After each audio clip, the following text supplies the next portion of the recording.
The Lord Darth Vader. Tell my dad, no, blow, and that's it. Oh. He's a goner. Like, oh. It'd be like Microsoft firing their top IT guy and being like, oh, hey, all this AI stuff kind of went crazy on us and none of it's working anymore. And she's like, what are you going to do, start a rebellion? I'm like, hell yeah. What is up, Midnighters and Moonlighters? Your closer-in-chief here, checking in from the Nightwatch Security Services Command Center. Tonight's shift is a fun little jaunt to a wretched hive of scum and villainy. Management has been surprisingly absent. The memo blotter just had a sticky note attached to it, with a hastily drawn arrow which pointed toward the nearby air vent. Upon close inspection of the air vent, I found 2 of the screws missing, 1 cross-threaded, and the 4th one is phasing in and out of this reality. Inside the air vent, I found an employee ID badge for a CIC-12. Not sure who could have left that up there. Anyways, the new HR representative, wanted me to give a quick content warning. Tonight's episode of Nightwatch may contain trace amounts of fear, anger, hate, and suffering. Listener discretion is advised. And hey, if you've ever felt the need to flee or hide when you hear the jingle of keys matching the purposeful stride of a supervisor on a mission, hit those like and subscribe buttons. This one's for you.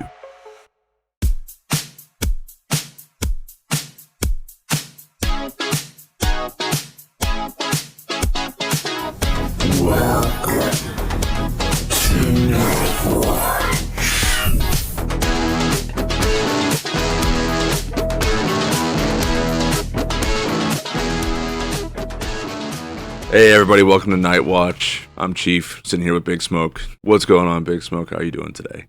Yeah, man, this is a good day. I mean, I got a full night's sleep for a change. I mean, a full night's sleep. I went home, washed my dirty body, went to see a movie. Oh, that movie that we were talking about, that was Mimic, by the way. For all those people wanting to say, what movie is these fools talking about? The movie was Mimic. And it was too late in the evening to watch that movie in the dark, so I went to sleep and I slept. And now I am bright-eyed, bushy-tailed on my day off, and it's time to talk, my man.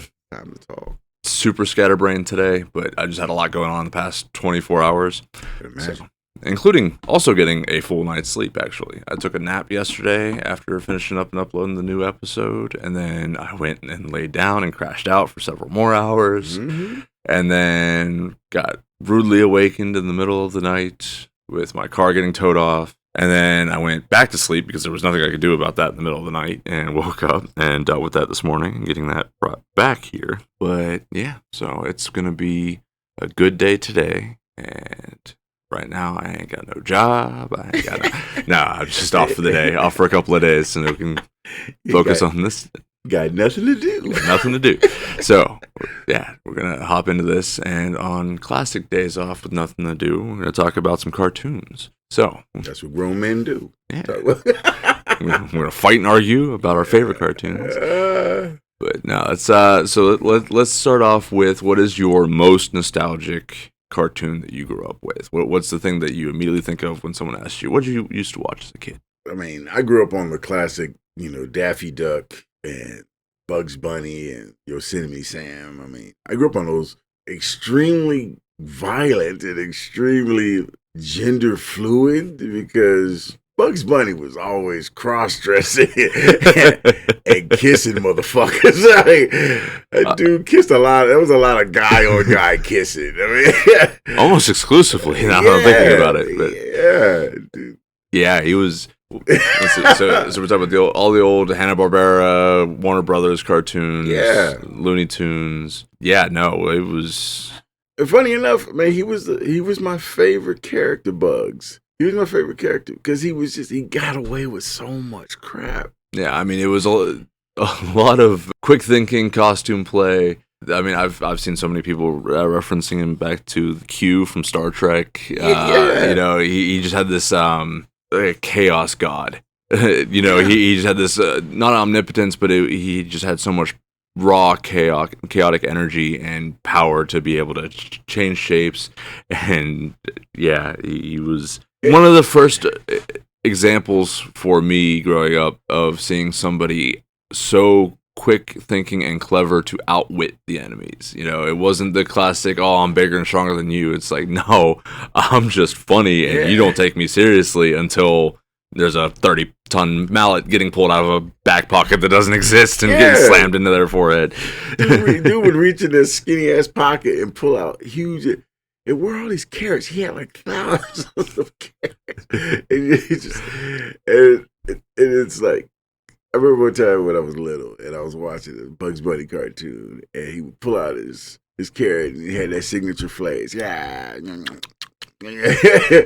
What's up, Doc? You know, chewing on it like he's smoking a cigar. Exactly. And then I went into the kitchen and my mom had all these big giant carrot stalks and I just like, okay, what's the big deal? I ate that carrot. What the? This is nasty.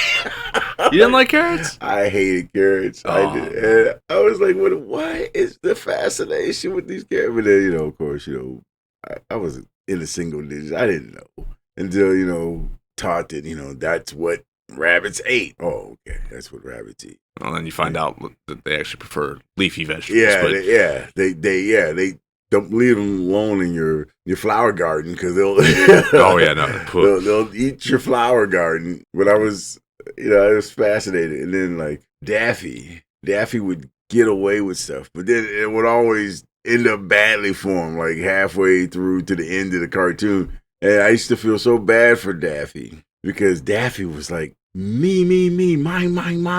It's all mine. He goes, I'm going to be financially secure. And I didn't understand what that was as a 9-year-old. But as a 55-year-old, yeah, I definitely get that. Yeah, me, mine, money. Nothing's for free, sucker. You going to have to pay. I identify more with Daffy than I do with Bugs now. My perspective has evolved. I just wish he did. And he never got over on Bugs. He always lost. Yeah, no. Always lost. Have you seen any of the remake of No, what they did? I staunchly refuse to watch this next generation stuff. I don't. I didn't even watch the baby tunes. They had the baby versions of Bugs. I never even watched that stuff. I'm strictly the classic kind of guy. Yeah. I did watch the opening scene of the new upgraded version or the newer remake of the show, or reboot, whatever you want to call it. And yeah, it was Daffy Duck gets all suited up SWAT style with a group of special forces guys to go bust Bugs Bunny out of some gulag looking place in some snowy mountainside, and he's coming out all like, Gandalf beard growing out of him and everything. He like goes in, rescues him, puts a blanket over him, like, come on,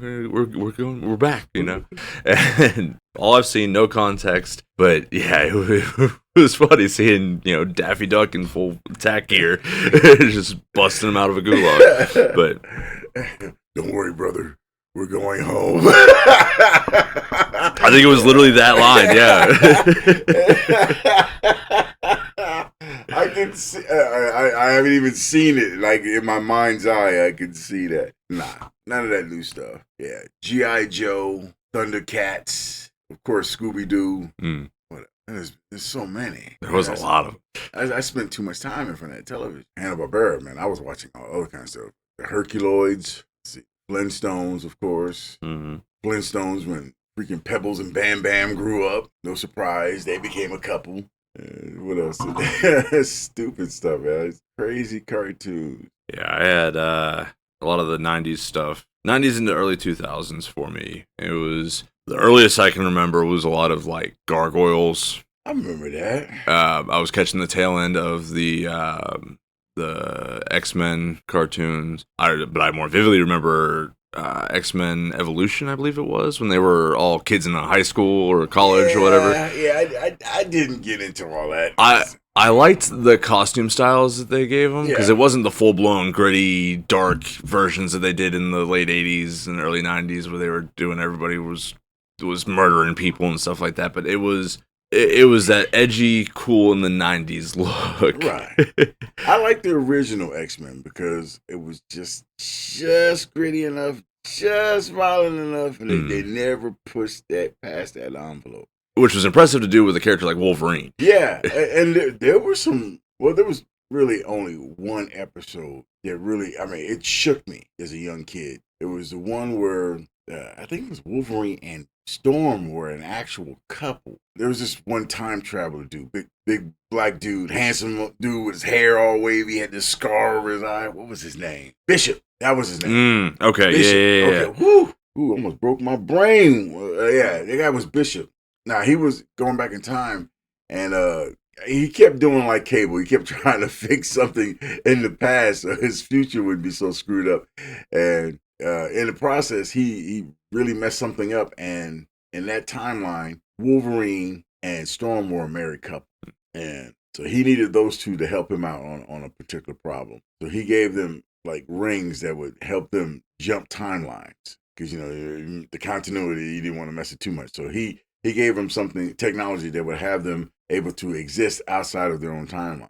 Okay. And they whooped ass. They saved the day. Only problem was now they were outside their own timeline, and the power on their rings was running out, and they would like basically not exist as themselves. Something would reset and they would be gone. Yeah. And they're like, Bishop was like, "Hey man, I'm sorry. It sucks. I gotta bounce." And he takes off. They were like, "Wait, what happened?" He goes, "Well, you have until the power of your rings wear out." And he takes off, man. He just leaves like, "Yeah, see ya." And they're sitting there going, "Crap, we did all this shit, and now and he's like, "Hey, look, I love you. Don't leave me." And then they just turn their rings off, and everything resets. And me and my buddy were sitting there crying. I'm like, that sucks. That sucks. Love, damn it, love. Just lost my shit over a cartoon. Mm-hmm. And I was like, for that kind of a cartoon to affect me so hard that I remember it now like that. I'm like, man, that sucked, man. It had me all kind of quivering on the floor. I was like, let's see. For me, that moment was Dragon Ball Z. Never got into it. Oh man, I mean, and you love all these shonen style animes. You've been getting into, My Hero Academia and all that. Go back and watch some of the originals. These are the guys that influenced and inspired all of this. Well, yeah. Well, remember how long it took me to get into My Hero Academia? True. It took me a while to get into that. Yeah, but Dragon Ball Z, man, that's the OG. Everybody around me was so into wearing the Dragon Ball shirts and having the blue shirt with the red tank top and the huge freaking wristbands. Mm-hmm. I didn't see the appeal. I didn't. There's a moment in the Majin Buu saga where Vegeta, big bad guy, hard ass to everybody and everything. At this point, he's an established family man now. He's married to Bulma, and he's got 2 kids at this point. I believe he had the second one on the way, or I can't remember exactly specifically. Again, there's a little bit of time travel involved specifically with those characters, so hard for me to remember. The original point was Vegeta took on this curse mark of Majin, or of Bibbidi, Bobbidi, and it brought back his evilness, essentially, right? So he had been suppressing it and being this good guy for so long and stuff. Well, a Saiyan's power comes from their emotion, their rage, their anger, and so he needed that back in order to power up and become strong enough to be able to take on this enemy. So he took on this curse mark voluntarily and got all this extra power and everything in order to fight Boo. And his kid, Trunks, is trying to, tag along to help him out. He wants to fight too. He's a strong fighter. The kid's like 5 years old, 6 years old, but he's already able to go Super Saiyan, And Vegeta's like, he hugs him. Like, for the first time ever on screen that you see, he like hugs him close and everything. And he's got like this little bit of a tear to his eye. And then he just and smacks him right in the side of the neck and knocks him out and fucking passes his body off to one of the other guys that are standing there and says, get him out of here. And then he basically self-destructs. He channels every ounce of energy that he can gather up into himself into a centralized blast and grabs on a boot. Dies? Well, I mean, it's Dragon Ball Z. They all die, some of them a couple of times, but they get wished back because there's the dragons, hence the Dragon Balls. It's a wish-granting dragon that brings them back. Yeah. A lot of that, what you just said to me, went right over my head. I'm like, yeah, okay. Vegeta, Buku, blah, blah, blah, blah, blah, blah. Yeah. Wait, Bobbity. Yeah, Bobbity. Yeah, I'm sorry. Went over my head. Nah, but never got into the show. But so it was this strong father-son moment and a character that doesn't normally show emotion and showing emotion on screen, and it was that self-sacrifice moment for a character that is well known to not be that guy. He's not the self-sacrificing type, but he's drawing that line like, you don't get past this point because I'm going to do whatever it takes to stop you and protect my family. I remember when some version of Dragon Ball Z, there was a movie of it. Mm-hmm. Yeah, there was quite a few movies. Yeah. I think it was the very last one where everybody was going, man, the action was crazy, stupid crazy, but still the movie didn't match up or didn't size up. I'm like, I'm talking like people were arguing in the workplace. I was like, what's going on here? Like, man, this last movie, blah, blah, blah. I'm like, all this over a cartoon movie? Really, guys? Get the freaking work, what's wrong with you? How long ago was it? This was years ago, before I even came to Ohio. This was a while ago. But I was amazed. Yeah, because most recently there was the Resurrection F movie, where they it wasn't a first introduction of, there was, I believe it was Battle of the Gods, was whenever they first introduced Super Saiyan God form. And it was this, they were able to, it took 5 Saiyans channeling their energy into one Saiyan to harness the power of a god for him to keep up with fighting the destroyer god Beerus. And he still wasn't strong enough, but that's kind of, that's always the thing with Dragon Ball Z, is that Goku is always just barely not strong enough but then he, goes back, he gets his ass kicked, he goes back, he trains up, he becomes stronger, comes back, kicks that guy's ass, and then somebody else stronger comes along. But so he doesn't beat Beerus, but he's able to hold it out, and he impresses Beerus. And wait a minute, who's the good guy in this scenario? Beerus is a bad guy?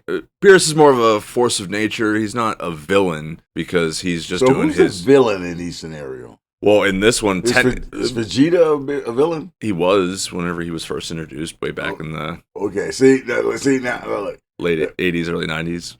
Like I said, like walking into the break room, and then I hear people talking about Vegeta and Bobbity and all this, and it's not like, I can't tell based on the conversation who's good and who's bad. Well, they all seem kind of bad because planets are getting destroyed when these guys start jerking off to each other. Planets get destroyed. So so here's the thing. Wait, hang on though. But if I'm just I'm just a nobody at a milk stand on this planet, and I see these two like celestial idiots just swinging to the fences at each other, and then I lose my family, my home, the whole planet goes boom. All of you motherfuckers are the bad guy, in my eyes. Yeah, so I mean, it's definitely got that, whenever Superman fights Apocalypse type or Darkseid. Yeah, it's usually pretty world ending. But whenever the good guys win, they always use the Dragon Balls to wish everybody back. So everybody comes back into life, and all the innocents. Well. All right, so in Battle of the Gods, Beerus is set up as the initial villain because, I mean, literally in the first 10 minutes of the movie, he's being introduced as sitting at this dining room table, and somebody mildly offends him. Like they say something that's just kind of slightly offensive. Say something about his mama. Yeah. No, it wasn't even that far. It was like they picked up the wrong salad fork or some shit at this dinner table, right? Something small. Yeah, that's really light. Yeah. But these guys, they came in with their full payment of tribute or whatever, and so he's like, all right, I won't destroy your planet because you did this, but because you offended me, I'm going to destroy half the planet. And so he just taps his fingernail on the table, and the bottom half of the planet just vaporizes into rock and dust. But yeah, so they set him up as the bad guy, but then, like I said, by the end of the movie, Goku fights him to a standstill. You find out that Beerus was severely holding back the entire time, but Goku still impressed him, and he sees this potential. So now they start training up with the gods and becoming god-level type fighters because there's this multiverse fighting tournament that is a whole thing that sets up for the show Dragon Ball Super. Of course. The sequel movie after that was Resurrection F, where Frieza, one of the main villains. Now, I do recognize that guy's name. Yeah, so Frieza, one of the biggest villains, actually originally supposed to be the first, or rather the last villain. When Akira Toriyama was first writing Dragon Ball Z, the reason why the Namek saga or the Frieza saga lasted so long was because that was supposed to be it. Goku was supposed to go Super Saiyan, kick his ass, and then the show was supposed to end with that. And then, it made a bunch of money, so he kept going. Yeah. Have you ever been to a Comic-Con? Not a Comic-Con, no. I've been to Origins Con. It was board games, but yeah, I've never been to Comic-Con. You could not get away from Dragon Ball. It was everything. Yeah. Graphic art, all kinds of side things going on. But I mean, it's like I knew Dragon Ball what it looked like, but I never got into it. Mm-hmm. Now I went to Comic-Con because I was an X-Men fan. I mean, I liked X-Men comics, the original, the first generation X-Men, like this stupid stuff they got going on now. Yeah, I haven't seen it yet, but I've heard very good things about the remake with because it's basically Talking about X-Men '97 or something like that. Yeah. Garbage. I'm sorry. Really? Look. Did you actually watch it? I actually watched it because I rarely like to talk shit about stuff that I don't watch. So I actually sat down and my best boy, who I've known him since I was a teenager. He and I were both X-Men aficionados. Mm-hmm. The multiple divergence from the original X-Men, X Factor, all that stuff. X-Force, yeah. So I'm like, okay, fine. Watched it, and I was like, okay, it looks pretty. Okay, updated graphics and whatnot. Gay as fuck. I'm like, what the hell is this stuff, man? I'm like, and then I'm like, okay, but I'm well past my teenage years, so I guess there's going to be a lot of gayness into this stuff. There's actually been a resurgence I've started noticing of popularity gaining traction of pointing out just that. There is just a heavy overrepresentation now to the point of, it's not about gay agendas. It's not about being recognized. It's legitimately becoming a problem of overrepresentation. Yeah. Whenever you have to try to shoehorn in a gay character in what was previously established, not a gay character. I get it. People can change their minds, or, it's a different timeline or different universe. But no, this was an established continuation of the original series that was supposed to be the established written characters as written. I was taking, for lack of a word, I guess you would call him my godson. Yeah, he wanted to go see Lightyear. Okay. That's Buzz Lightyear. Buzz Lightyear. It was like an anime version of what the toy represented. This is supposedly what it was based on. Was it based off of the old cartoon that they did of him, or was this based off of something else entirely? I really couldn't tell you. All I know is that the character from the show, mm-hmm. From the movie, was exactly like the cartoon character of the toy. Right. But it was a live character. Yeah, they did it. So I know they did a cartoon series that was just that. It was like Buzz Lightyear Space Command or something like that. Yeah, so. And yeah, but I know they made a whole toy line off of those. I had one or two, maybe three. But no, if I remember correctly, they did this one like CGI style or 3D animation style. And it was this well made, but the story was junk. I was like, okay. And then they had this whole sideline where his commander was gay, and this was a major plot point of the movie. They made it pseudo relevant. Okay. Because the whole premise was they were part of Space Command. They got stranded on this distant planet, and their technology to travel back was greatly diminished. So they had to do experimentations to figure out how to get the certain travel dimensions right so they can go back. Okay. Each time you tested, though, in real time, it was years. But the actual test that Buzz was actually in the ship was instantaneous. So for him, it's 20 minutes. But for them, it's 4 or 5 years. Right. So every time he did the test, they aged 4 or 5 years, and he wouldn't. Mm. So you get to see his partner, she's like a best friend. She's gay, and then you get to see him doing these travels, and she's aging every 4 or 5 years. And then you get to see her with her girlfriend. Then you get to see her with her wife. And then you get to see her with the one kid they have. And by the time he's like getting really close to perfecting this travel thing, she's dead, and her kid is now a ranger, a space ranger. Yeah. But a very bad one. And now he has to train her and all the other bad cadets because somehow, in all this time, no one's perfected the training regimen to make them decent cadets. They're all just fugazi cadets. And it's just, and that became the show. And now he's got to train and all of them are stupid in various ways. And now he has to make them into a decent, cohesive fighting force. They never figure out how to go back home, by the way. It's like... Spoiler alert. Yeah, like, I was like, oh my God, what the... And what's so bad, it was like, I'm sitting there frustrated. And then my godson, he's like looking at me at the end of the movie. He said, Uncle, I'm like, what's up? I don't get it. I said, I don't either. Let's go get some ice cream. I was so pissed. Like, yeah, this was a total waste of $16. Let's go get something to eat.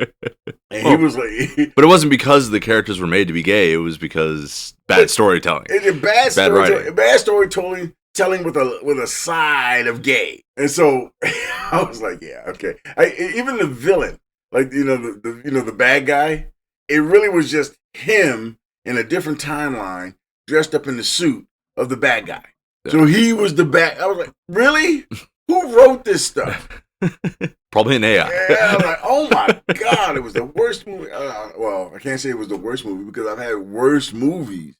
But yeah, it's like, that was the worst one for that particular time. There's been other worse for me at other times, but this was the worst for me at that time. You know me about money. I don't like spending money on stupid stuff. This was like money just burnt. It was like just set on fire. Yeah. But he just wanted to hang out with his uncle. So, who's your favorite villain? Favorite villain? Let's try to narrow it down a little bit. Okay. Who is the favorite villain who is, by definition, a villain, not just the antagonist, right? So, an actual bad guy. Right? Natural bad guy. So, in that regard, Ra's al Ghul. Okay, I can deal with that. I mean, I'm not even a big Batman fan. I've always been more Marvel. I grew up with Spider-Man and X-Men, but Ra's al Ghul, I mean, that dude, he had the presence, he had the planning, he had the plots in plots. Well, because he was hundreds of years old. Mm-hmm. That dude, he thought within games. I get that, but they nerfed the hell out of him. They made him. I mean, the further you go into the dynamic between Ra's al Ghul and freaking Batman, the more they nerf. Depending on what you watch, there's so many different iterations. Yeah, iterations of what he represents. The earlier stuff, this dude was taking over segments of society. He was toppling governments. Mm-hmm.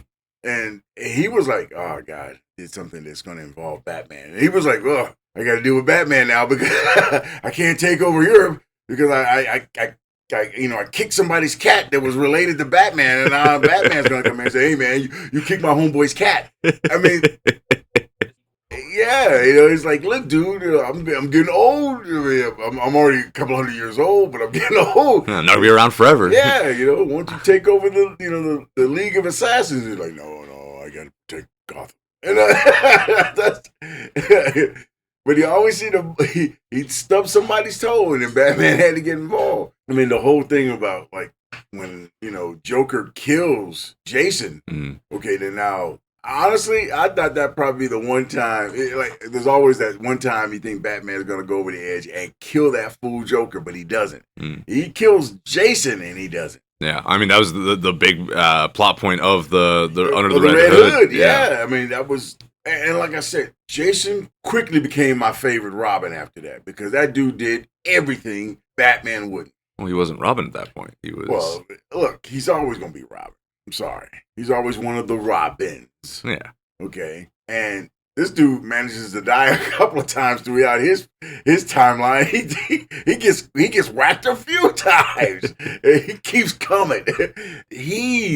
I don't want to call him a villain, though. I want to call him an anti-hero. Right, yeah, so it doesn't meet the criteria. Yeah, he doesn't meet the criteria, but he's good. Villain. Now, Ra's al Ghul, that dude actually was a bad... I mean, I don't know. If I was going to think it through that lens, he's really not a bad guy. I mean, Ra's al Ghul was a ends justify the means kind of villain. So he was willing to do evil things to get the job done. Right. So regardless of his intentions. Yeah, he wasn't actively seeking to do evil. He was seeking to exert a certain amount of control, but he would use evil means to do it. Right. Which means he was consciously aware of the evil he was doing. Right. And he tried to justify it as, I'm going to create this utopian world and this and that. And it's like, no. It's going to run better when I do that. Yeah, but he still killed a few kids and, or a few dozen or a few hundred, however many countries he toppled and however many civilians he definitely wasn't thinking about the poor kid that was starving in the corner in the alley. He wasn't thinking about that. He was thinking the very macro. Mm-hmm.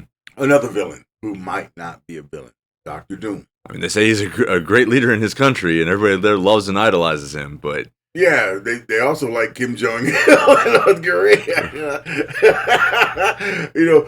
But Doom's another one of those... He's had his redemption arcs, or they attempted to do so, but he always falls back to the old, I still gotta do evil things. Yeah, I mean, come on, it's back to that, hey, dude, I remember when you were a pimp. I saw you smack her. Okay, I saw you hit the chick and told her to get back on her corner. I saw that. So redemption arc, yeah. Evil people can change their ways, sure. And Doom was a classic case of I'm going to do some seriously evil stuff because I need to do the right thing. Well, I got clued in on the Doom because my friend gave me a comic. Because Doom found out I forgot exactly how he found out, but he found out his mom was in hell.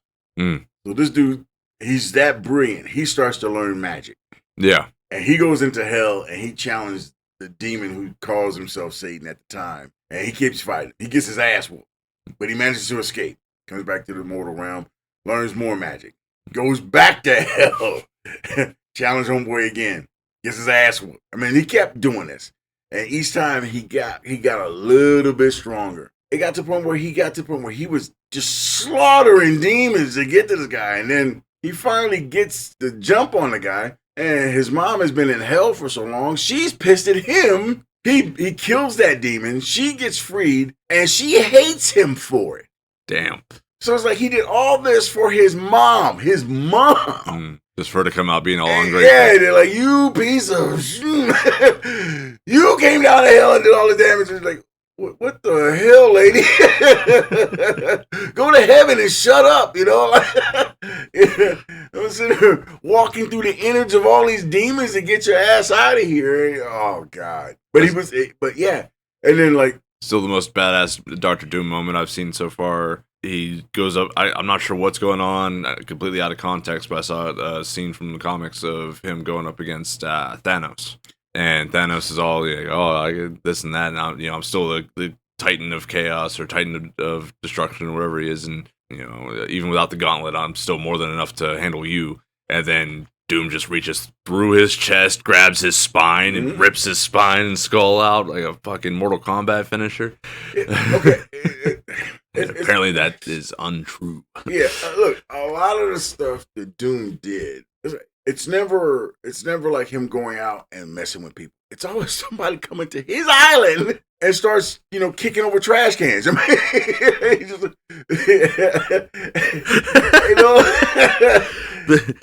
you never hear Doom going into someone else's backyard and pissing on their fence. It's always someone coming to his place. Right, that's fair. But like I said, man, it really comes down to your perspective, right? If you're willing to go against your morals and principles to accomplish a goal, A, is that goal worth accomplishing? And B, would you be able to do it? I didn't get there that way. It took me decades to get to that. But before, I was all about, I really did buy into the whole, I need to sacrifice what I want for the betterment of my family, whether it be my mom and my dad, whether it be my own personal family. I made a lot of, internal sacrifice, time sacrifice for the betterment of my family, because their furtherment into the future was more important than what I had personally. Now, I suffered for that. Mm-hmm. I don't do that anymore. Me, money. no, we're not gonna do it this way. It's my boat. I'm gonna it's my boat. I'm gonna do it my way, and that's. So no. Just talking during the break here about Paul Atreides. Does he count as a villain? What do you think? He counts as a villain. I mean, he's a very adorable, wavy-haired, charismatic motherfucking villain, but he is a villain. I mean, who has hair like that in a freaking desert and is not a villain? Now, I have coming from a bald. I'm bald. I'm going, damn, that dude's got a great wavy hair and all that sand. He's a villain. He's a villain. Now, we're entering into spoiler territory for anyone who hasn't read the book. Oh, fuck them. I mean, it's been years.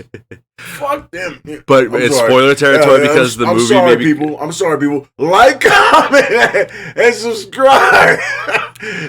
But I say spoiler territory because the new movie is going to be coming out soon, sometime the next year, I do believe. Yeah, next year, supposedly. I mean, for what they're gearing up to do, Paul Atreides takes on the Fremen army and basically goes out into the galaxy and bloody conquering and massacring to bring everybody under rule of thumb of excess of 60 billion people. Yeah. Entire religions are erased.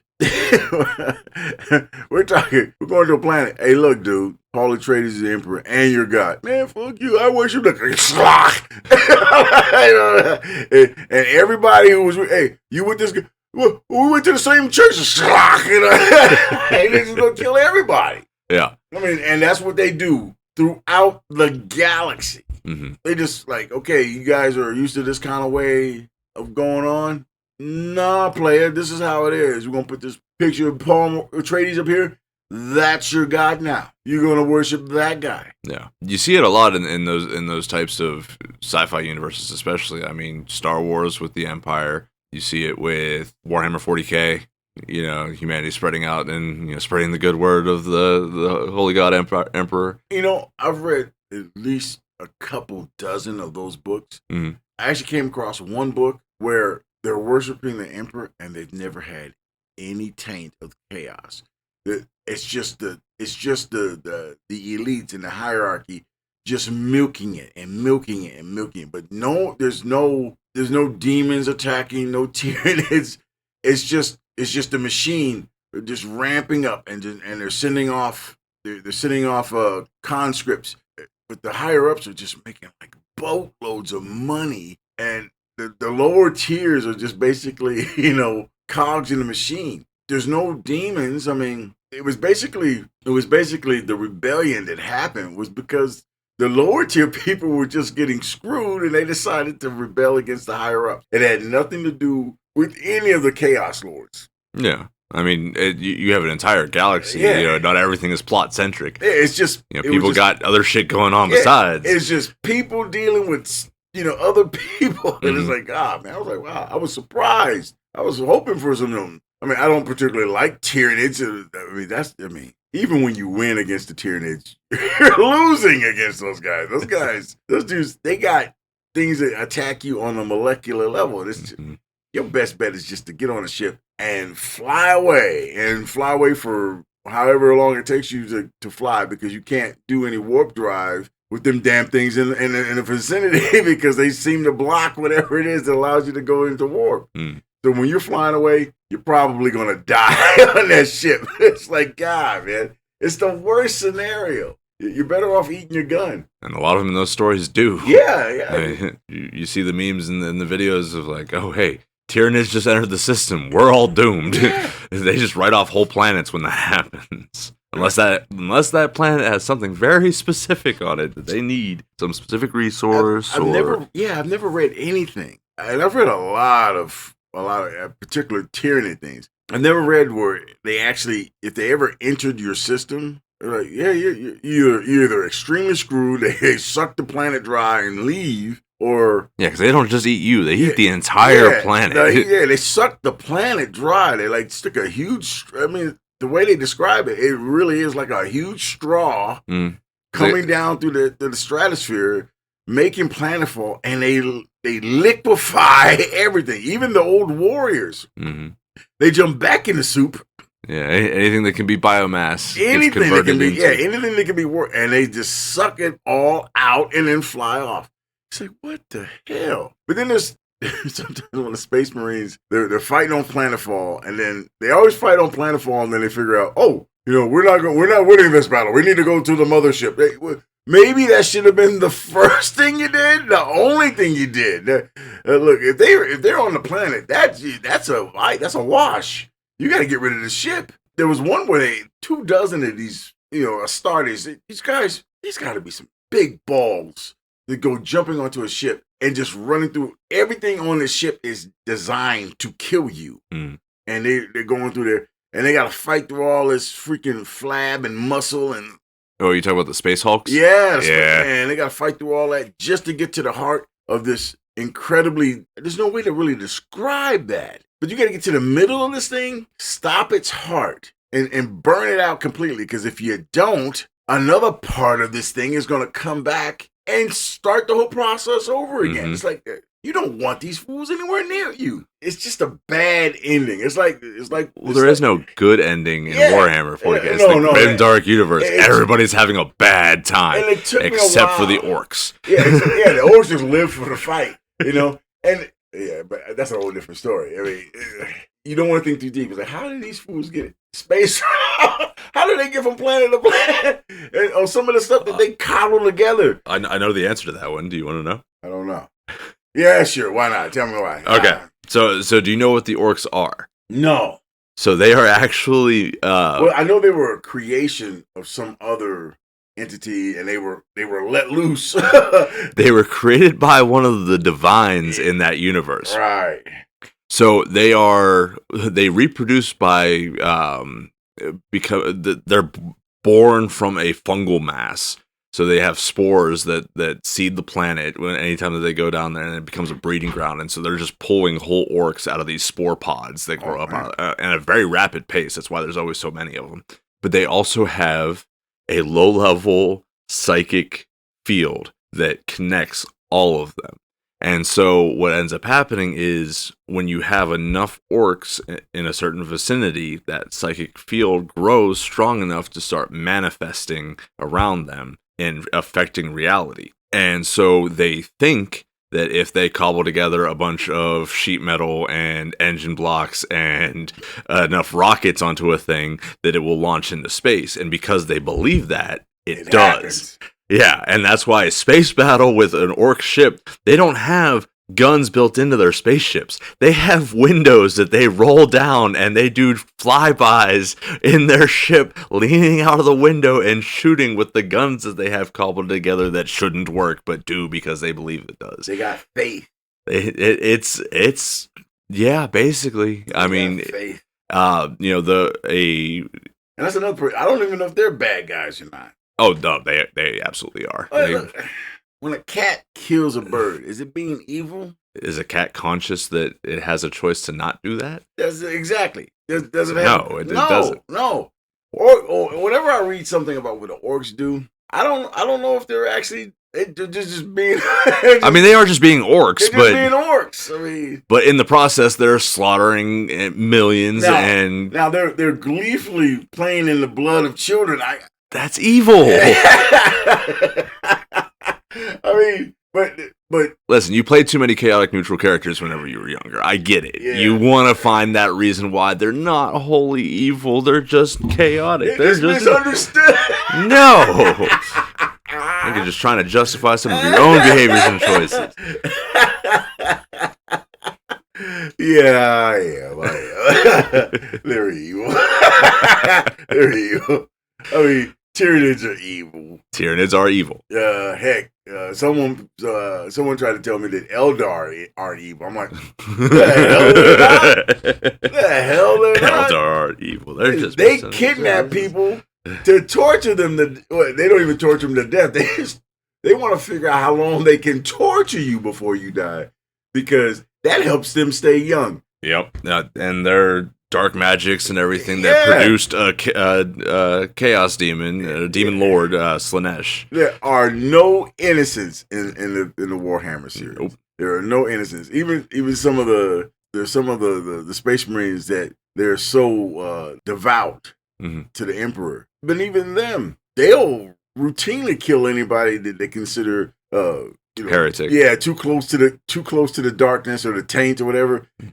Anybody with any kind of psychic ability, 9 times out of 10, they think they see something black glowing off of you, whack! They kill you right away. Yeah. I mean, granted, that usually means that something bad is coming, so they're just cutting it off. I was gonna say, when you've seen what chaos can do. Yeah, usually when they see that, they know that something bad's coming, and I mean, rarely have I read anything about a psyker who is in full control of his faculty. There's been a few that run around in those huge juggernaut machines. They put them in those things, and they're able to use a psychic. The entire weaponry is psychic, and they're taking out juggernauts. These guys, they see these psychic juggernauts coming, and the other juggernauts get the hell off the stage. They're like, oh crap, You talk about dreadnoughts? Dreadnoughts. The Astartes that are like so mutilated that basically just the brain is left, and they put them in a giant just a fucking big meat body. puddle they stick in a soup. Yeah. So I mean, I know that. So the Grey Knights have honed psyker abilities. So is that what you're talking about? Is it Grey Knight dreadnoughts? Because that would be terrifying. No. These are psychic. These are psychers that start off as regular people and get put in the dreadnought bodies. They put them. At first, they just let them. They expose them to the warp. Like while they're flying through the warp, they leave the psychers in the underbelly with no shielding. Oh, shit. And yeah, exactly. And they're just getting all kinds of messed up. And the ones who survive that, they stick into these machines and then send them off against other people with their psychic powers fully manifested. Huh. That's terrifying. Yeah, and they whip the crap out of anything they come across. I was gonna say because I know the process for making sanctioned psychers. The Inquisition finds out, hey, there's psychers here. So they send out the black ships to scoop them up, and then the black ships, that's a whole ordeal. If you survive the black ships, taking you back to Earth, where you get exposed to the Emperor, and then if you survive that, then you can go through the rigorous training processes that most don't survive. So it's like 1% or a fraction of a percent of psychers that go through the process to become the ones that sanctioned. come out are like insanely powerful. They are, but they're also crazy as shit. They're crazy. Does that make them evil? Are they bad guys? Yes. Or are they victims of an oppressive government? Well, considering that's a black guy coming out of me. Oppression. Here we go. Yeah, there's a little bit of pressure off my shoulder. Ladies and gentlemen, I don't prescribe to such thing. Like, comment, and subscribe. Like, comment, and subscribe. I don't. I'm not a victim. No. So the psychers that are deemed not able to survive the ordeal, but have gotten so far as to make it to Earth, they get put into the process that they have to sacrifice. I think it's 1,000 psychers a day just to keep the throne running. In order to keep the Astronomicon, that's the allows them, that allows them to travel and stuff. Yeah, travel in the warp. Yeah, I mean, so you got to think there's a lot of people just getting just thrown into the maw. Well, we're also talking about a universe where they have entire planets where the reclaimed dead get dumped in order to be processed into food. It's a very eco-friendly and recycling universe, but it's a lot of Soylent Green going around. Yeah, nothing gets wasted. Because the entire the entire galaxy's at war, right? So that is literally it's never-ending war. So imagine if World War II just never ended. That is a very daunting idea. But I never got into it with that. I mean, someone gave me a book. We were deployed, and I was bored. My homeboy tossed me a book. Hey, man, read that. And I'm like, what is this? Warhammer 40. What is that? I didn't know. I was still reading, fantasy warfare. Guys always get isekai to this, different realm, and there's always this hot elf running around, and he doesn't know how to talk to her because he didn't know how to talk to women. Now, this is different. This is, you're in a realm where life is not worth a piss.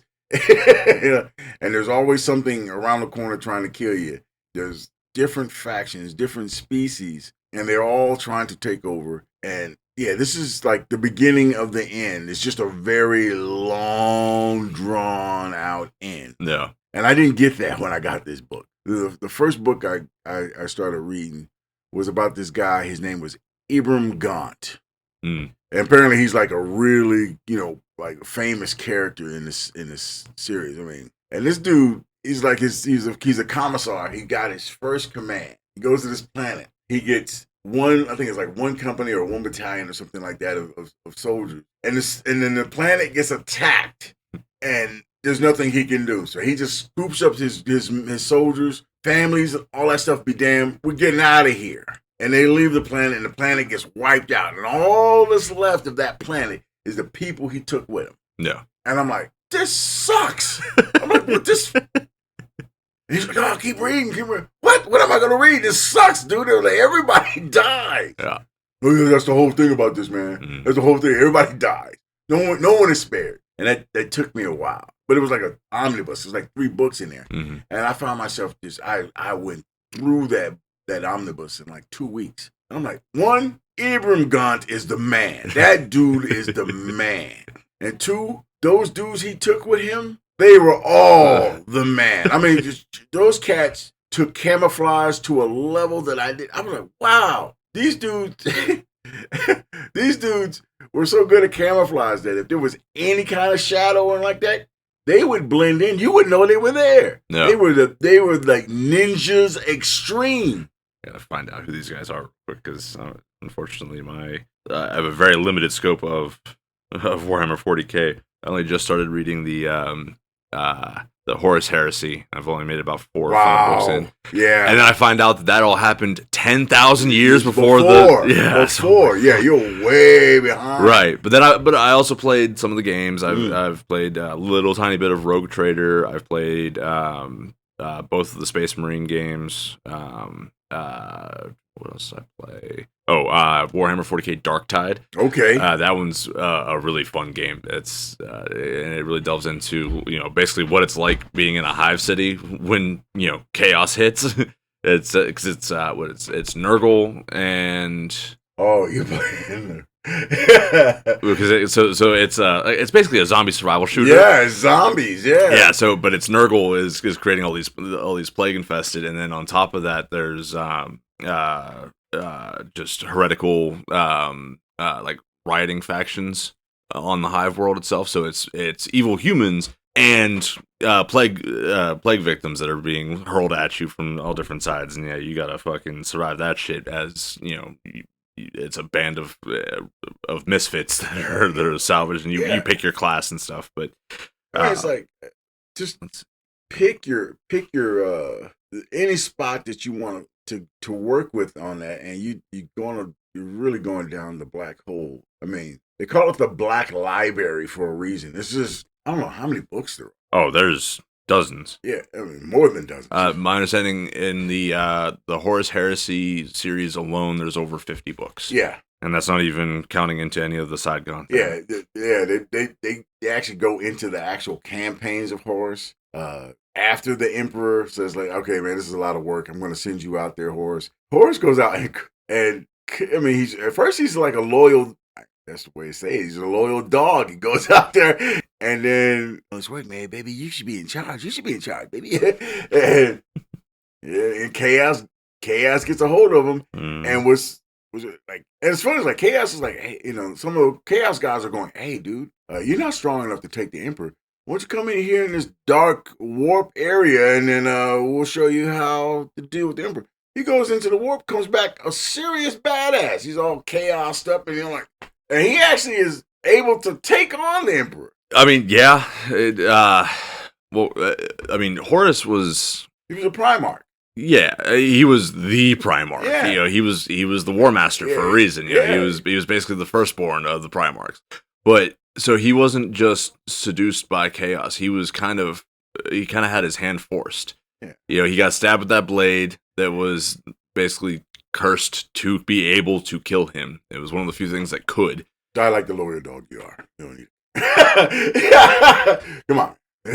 Well, it wasn't him. It wasn't his choice. It was the what was his name? Erebus. Mm-hmm. Erebus. Yeah. Erebus convinced all of the rest of his men, like, hey, we can save him, and those guys got together and saved him through chaos. We're getting off on the beaten path, people. Sorry about that. Like, comment, and subscribe. But also, Gaunt's Ghosts. Yes, I've heard of those guys. Those guys were badass, and it was so bad about that. It's like, as bad as those guys were, there's some tough hombres. It's like got attached to a character. Oh, it's like Game of Thrones, you know. He's badass. He's going through. He's shooting up dudes. He's shooting guys behind him. Blow, blow, blow.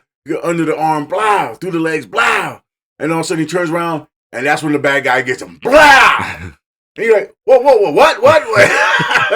I must have misread that. No, he's not like he gets wounded. He's like, tell my dad, no, blow. And that's it. He's a goner. You're like, oh, cut this page out. This is not fair. And, dude, man. And it's so bad. Like, it's like after that, there's so many of them that get killed that like they start taking on other companies from other planets, and they have to teach these guys the mojo that they had.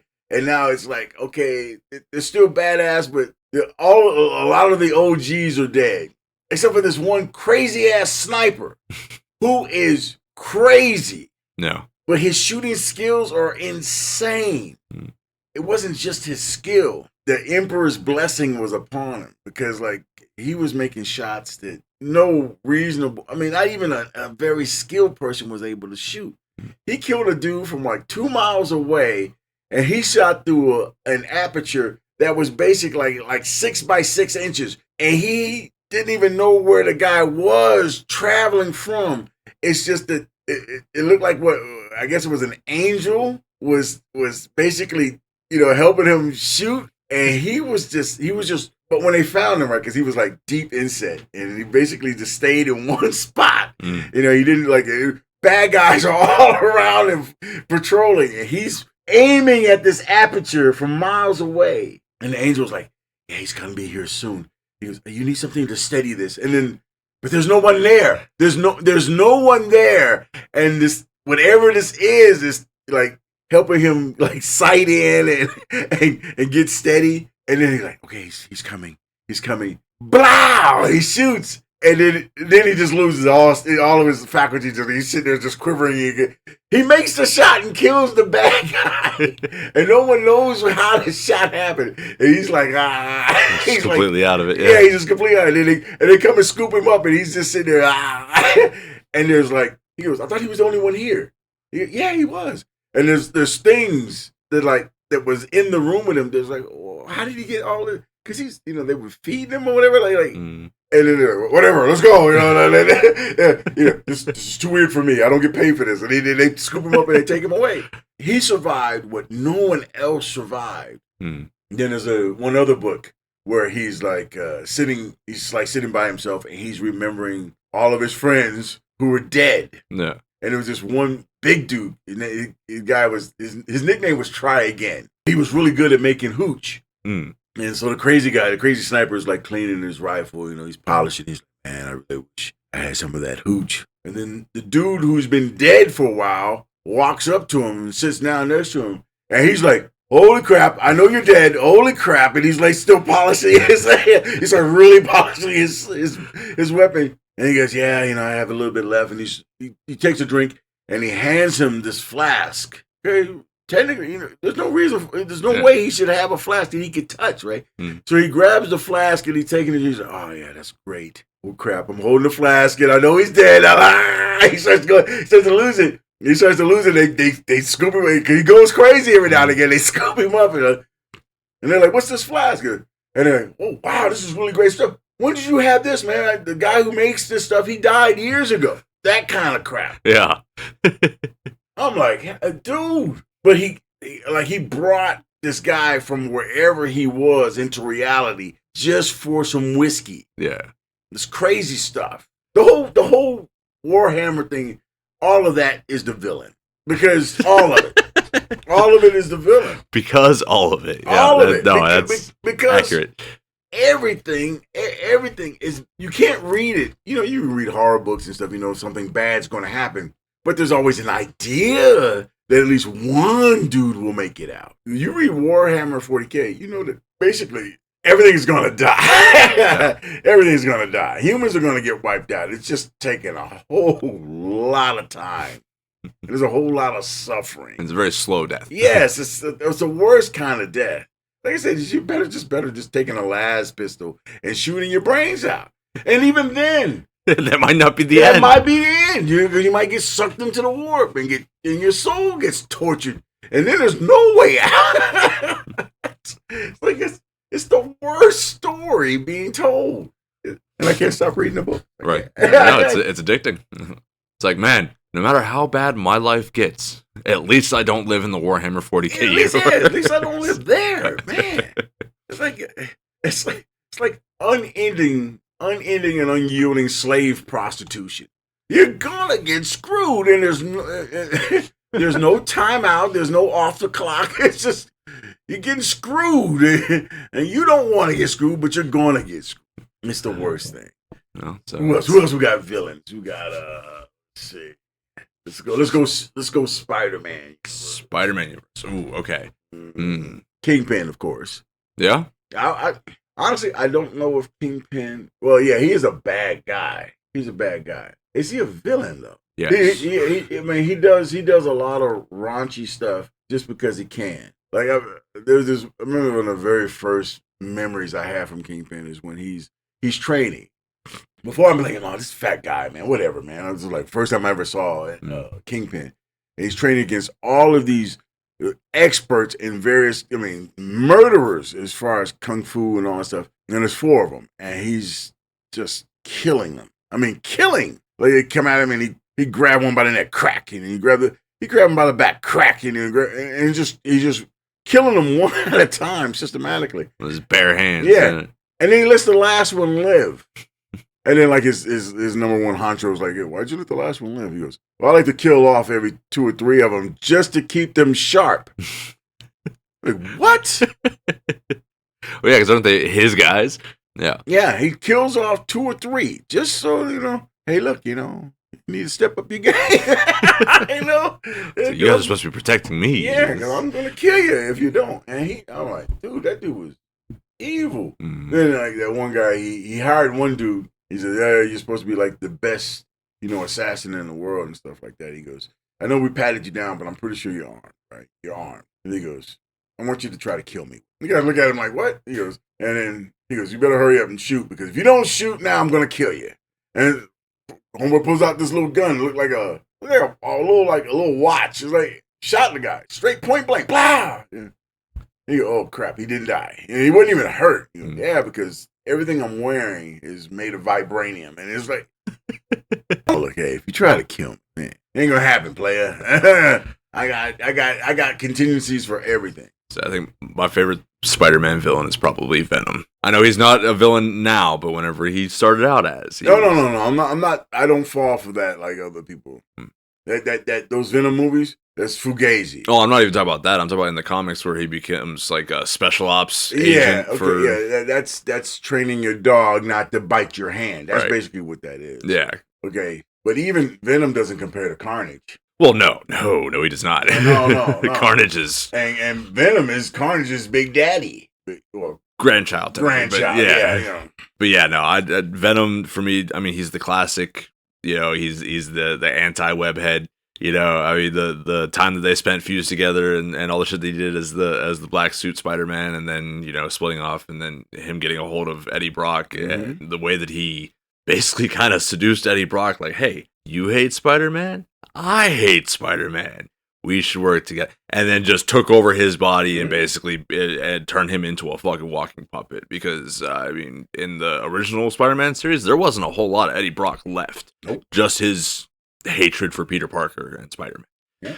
And then he was the only villain, or at least he was the first villain that could get past Spider-Man's his Spidey sense. Yeah, he didn't see him coming. Yeah, so a powerhouse of a fucking villain that was equal to, if not slightly stronger than. Because I think he was stronger than Spider-Man, but Spider-Man was faster. Mm-hmm. and was able to get past his Spidey sense and was, running around eating people. I mean, Venom, being a symbiote, was eating humans. Mm-hmm. So yeah, definitely, evil alien symbiote that, like you said, eventually was trained up a little bit better and became. They tamed him. Yeah, but yeah, OG Venom definitely my favorite Spider-Man villain. Yeah, OG Venom. Okay, I give you that. But Carnage, that dude was Venom times 4. Yeah. What did you think of Woody Harrelson's portrayal in the movie? Fair but nerfed. Oh yeah, I mean it was nerfed. Venom wouldn't have got the jump on Carnage because Carnage would do anything to win. Mm-hmm. I read that one comic book where Carnage hypnotized a baby to kill somebody, and I was like, "What?" And they did it like right there on the paper. I'm like, "How did they get away with that?" Carnage kill people in ways that you just like, wait a minute. I'm like, what does he do next? What does he do next? And how the hell is Spider-Man going to stop him? Yeah. And like he was killing people in graphic fashion. And then it was like, okay, it's Tuesday. It was Tuesday. He took killing, not even personally. He just killed. Mm. He just liked killing. And the way Venom would have these really cool ways of, projecting weapons and stuff. Carnage, sword, axe.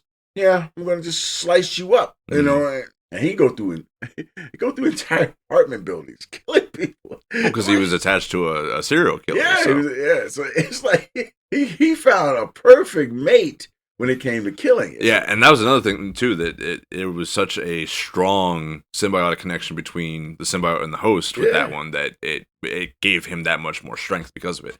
Whereas Venom was always constantly having to fight with whoever he was attached to until they eventually got their shit together. And then even with him being attached to Spider-Man, like the only reason he wanted to be so strongly attached to Spider-Man was because all the power that it gave him, the strength that it gave him.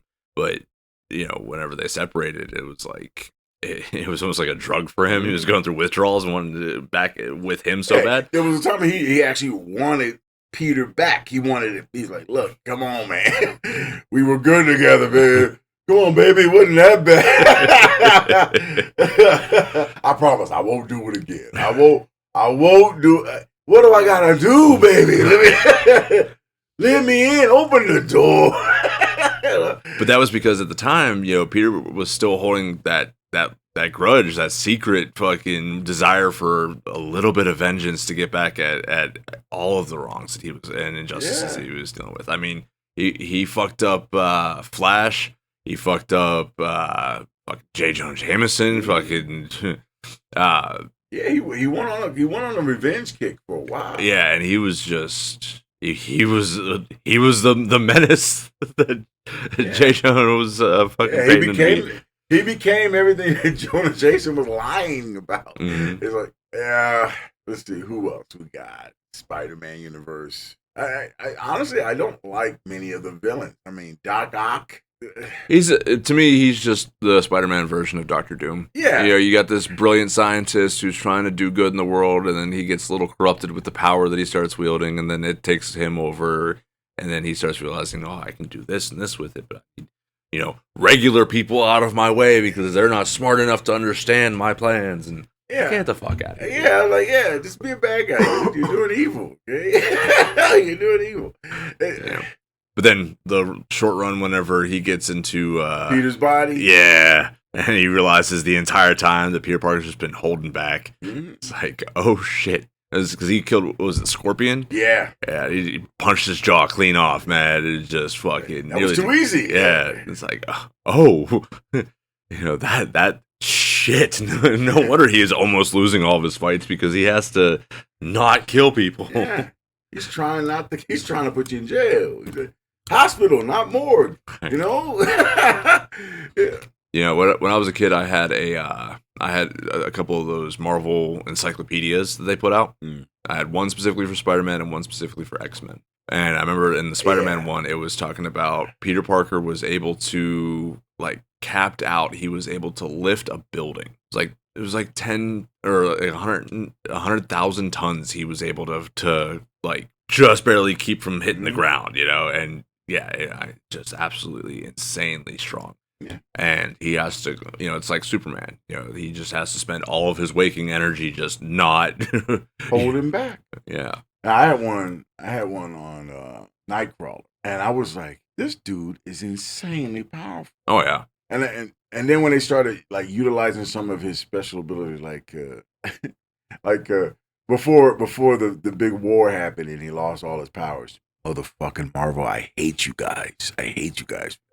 But before that, when he was grabbing, like, I think he did it by accident the first time. He grabbed some bad guy and he bounced back and forth through that demon dimension of his and totally discombobulated homeboy to the point where he's like, he couldn't take it. And then what they tell you is like, it's not that it's too bad on your body.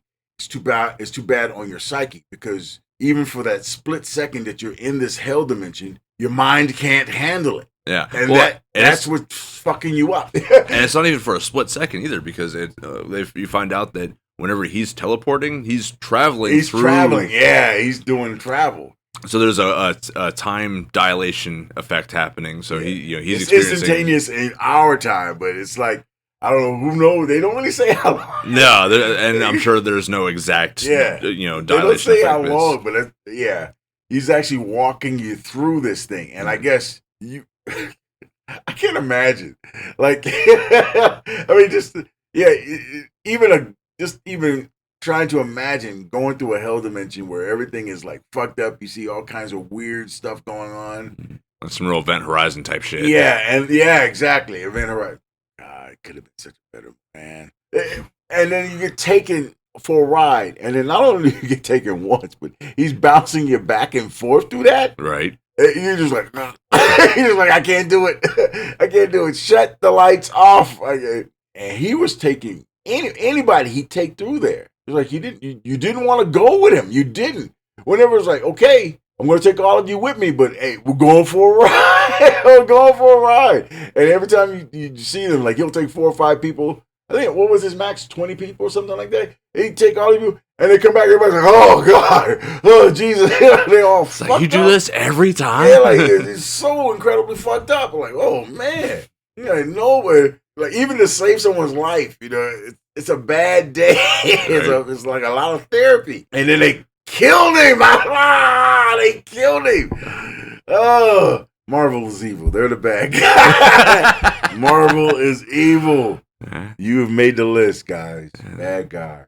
There you have it, our ultimate evil villain. Ultimate evil villain. Corporations.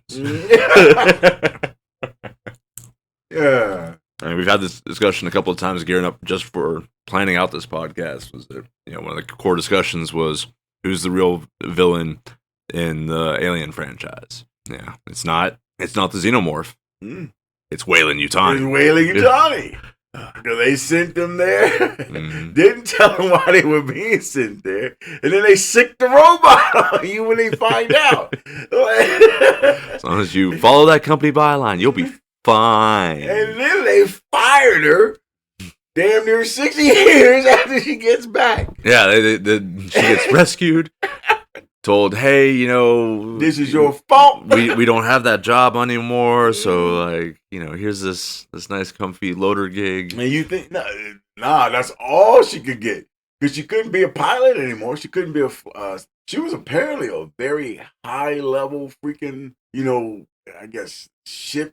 She was second command at that. Yeah, she was an XO. Yeah. Yeah, she was second in command, and you're basically become a dock loader. Because Weyland Yutani controls all that, and they saying, nah, you're gonna load this dock because you blew up some very expensive shit. I don't care if no sucker was coming after you. You should have died like a G. You should have died. That's all there is to it. And yeah, we sent you there. So what? What are you gonna do? We sent you there. What you gonna do? But you blew up our stuff. So yeah, load docks. Load docks or kick rocks. Yeah, load docks or like sell meth on the corner, because you're not gonna fly another ship. I can guarantee you that. Yeah, but then they get a whole colony go dark because more Xenomorphs show up, and what do? Oh, imagine. I'm sorry, I'm sorry we stuck you with this shit job, but hey, if you come work for us again, we'll make sure to get you reinstated and maybe get you on some ships again. Okay, yeah. Now you guys need me. It's like, it'd be like Microsoft firing their top IT guy and being like, oh, hey, all this AI stuff kind of went crazy on us and none of it's working anymore because somebody plugged in a toaster in the wrong outlet. And we don't know how to rewire any of it. Can you come back? No one can get in and out of the house. And they're running out of food. Can you come back and do something? Yeah, I know. We kind of, made your life hell and can't get another job and you're just sitting here podcasting. But we can make all that go away, I know you don't want to be a podcaster for the rest of your life. Oh, dude. What are you talking about? This is the best job ever, man. Seriously. You just sit around and bullshit about things. People listen to him. Bad guy. Wayland Yutani. Bad guy. Wayland Yutani is bad guy. Yeah. Even like what?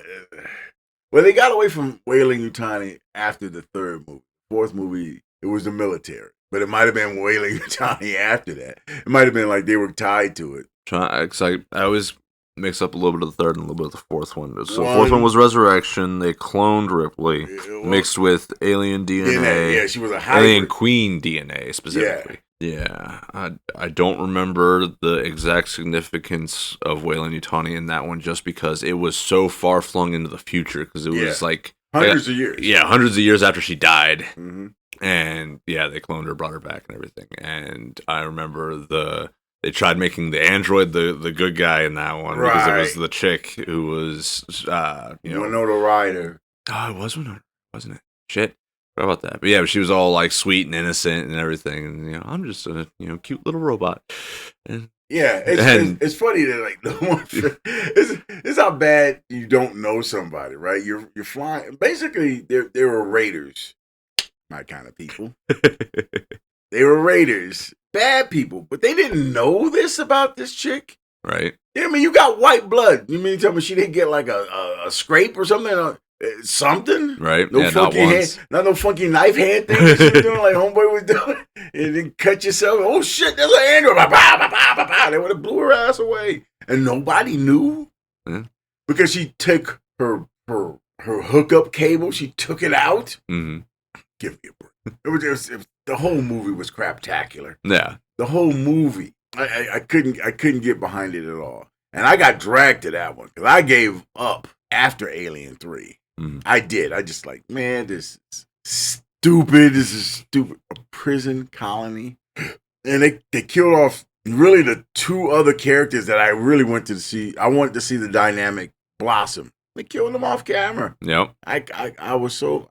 when I saw that, I was like, let's go. No, man, we got to finish it. I'm like, there's really no reason to come, She's become that star where it becomes all about her. That it's not about the journey. It's all about her now. Yeah. And sure enough, that movie was all about her. I was like, this sucks. I mean, really, Charles S. Dutton really made that movie. And he died. I mean, he was a black guy.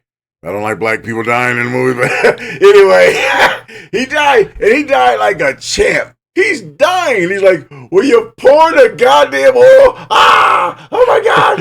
Pour the oil. Oh, my leg is gone. Pour the oil. And they didn't pour the fucking oil until after he was dead. It's like every other black guy suffered for a few seconds before we pour the oil, and it didn't even work. It was like, oh, this is the baddest part of this whole fucking movie. Like, don't get me wrong, I love whenever the initial plan doesn't work. You know what I mean? Like, oh, here's our easy solution to this problem. Oh, wait, no, here's the complication that comes in. That's great if it's well done and not just because, oh, I'm an idiot character and I don't know how to do this. No, I want to see a competent character. I want to see a Master Chief or a fucking Lara Croft or a fucking, give me a Jason Momoa character that comes in is just fucking, I got this. And perfect example, Cabin in the Woods. Chris Hemsworth's character hops on that dirt bike. He's like, all right, don't worry, I got this. I'm going to save the day. Easily making a jump. And then that fucking little spritz of gas comes out and he becomes a fucking idiot for like 10 seconds and just... careens into the smacks into that shield. I was like, What? Whoa! But look, it's so funny. It's like they actually told you what was going to happen when the bird hit that shield. Yep. I forgot all about that. I did. I forgot. I was like, oh shit, that's one hell of a jump. Blam! Oh, he's goner. Chris Hemsworth is a goner. Wait a minute. Everybody died in that fucking movie, right? Technically, yeah. I mean, the last because that chaos, the Titans, that Titan guy, his hand came up, and all you see is that hand slamming back down. They're like, oh, they died.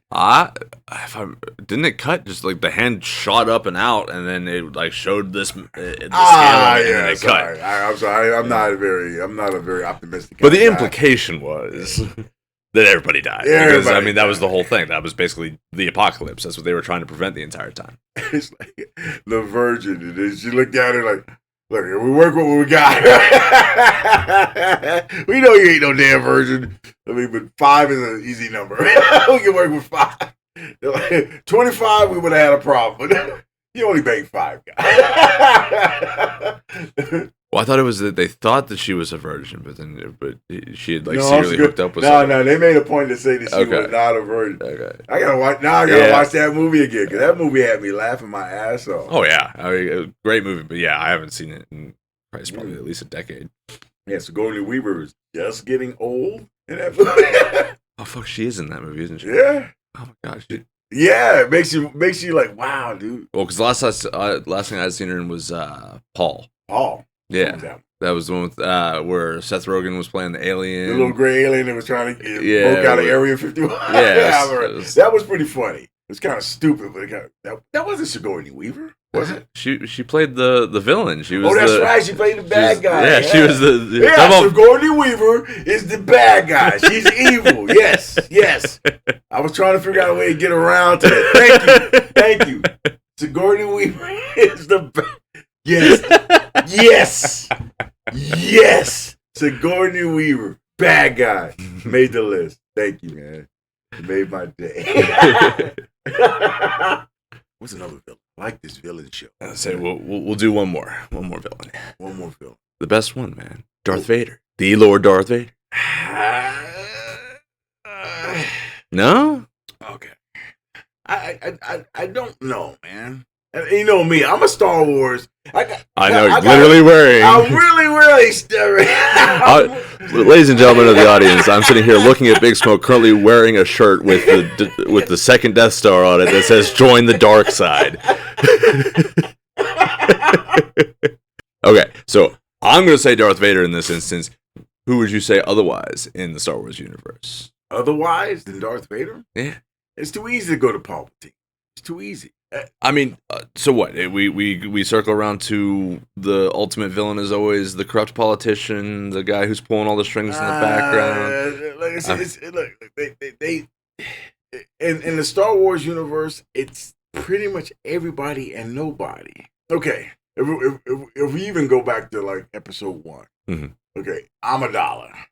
Okay, she's an insert for Princess Royalty, because they switch out princesses every now and again, right? Yeah. Okay, so literally she's just a lazy politician. She was like, I don't like the way things are going, but I don't know what to do. So now you got Palpatine next to you. Say, hey, baby, I know you don't know what to do. Listen to me. We'll make it happen. And then basically she just stands there and listens to whatever this dude is telling her. And it's like, you could see from a distance, like, everybody is corrupt. You're not going to get anything done this way. So what does she do? She does exactly what this fool is saying. Well, I don't like the way this is going, but the one guy who's probably on my side, I'm going to get you kicked out. So then he gets kicked out, and then Palpatine slides in there and gives you the classic, well, when I'm Chancellor, I'll stop corruption. Yeah. And what does he do? He's like the major corruption of the whole thing. No. Vader was a chump. I mean, Anakin was a chump. That's basically what it was. He was a irrational, tantrum throwing. I'm gonna pout in the corner and beat my feet and say things aren't fair. Okay, but I want to be a Jedi. What? No. 10 years between 1 and 2. At any given time, this dude had all the power of the freaking Jedi Council behind him. You think that dude, I don't like my mom being a slave. Let's get her out of there. And I think Obi-Wan be like, yeah, dude, let's make that happen. Why should you have to worry about your mom being a slave? No, we have to find out 10 years later. 10 years later? Yeah, that she was bought, then freed, and then married the guy that bought her. No, she was bought, and then she was sold. And homeboy thought the booty was so good that he married her. They don't really say that he freed her. He just said he married her. I don't know. Does the marry come with freedom? Or? Well, no, I think he specifically said that he had freed her, and then yeah. And then I mean, if you free a woman and she don't marry you, something might happen. You might fall down some stairs. I'm not very optimistic about these kind of things. I'm sorry, people. Did you watch the show Vikings? Yeah, I watched it. The first set, not the second one. But yeah, not the second set of Vikings. Because what was his name? Rothbrock or whatever the name is? Rothbrock? Yeah, Ragnar Lothbrok. Yeah, Ragnar, yeah. I watched it only because of that dude. Yeah. Because that was a guy who was not a villain, I might add. He was a Viking, so I guess that's debatable. But he was a decent, loving, devoted husband Viking. So, do you know why his character got such a badass role in that show? His character? Yeah, why his character got so much love, and why he got such an interesting life and story from start to finish. I mean, that whole bit, the entirety of the story of Ragnar Lothbrok in that show. I thought I was like, okay, is this a real guy in history? That's what I thought. Turns out there is some instance that maybe he actually was a real person, because someone did get thrown into a snake pit who tried to take France. So Ragnar Lothbrok was a real man. The only historical evidence they have of him is that he was the father of his kids, who are so well known. Ivar the Boneless, Bjorn Ironside. Fuck it, I don't remember the third guy. Yeah. Well, he had 4 sons. Yeah, 4. But those guys, super famous in history. Ragnar, not so much. So they have basically no written records of anything about Ragnar's life. So like, okay, let's take this character that nobody knows anything about, or this person knows, and turn him into a character, turn his life into a story worth watching for 6 seasons, while we set up and establish his kids for the sequel season or spin-off series or whatever. Bjorn's story is impressive. I mean, he was setting up trade routes through most of the Mediterranean area. He was establishing a lot of the massive armies and stuff. That was mostly him that was doing all the recruiting and everything for the sacking of England and all that shit that they did. And yeah, he was a badass. He was actually a badass. And then in the show, I mean, that bit whenever he went off on his own for the winter up in the north and fought that bear by himself and shit. Oh, that was badass. Yeah. So Ragnar Lothbrok, not a villain. Has nothing to do with the freaking Thor's hammer you have on your hand. No, that's heritage. He's like, his eyes are all glowing. I mean, there's stars in his eyes, ladies and gentlemen. Like, comment, and subscribe. Yeah, no one would ever guess that you like this particular way of thinking.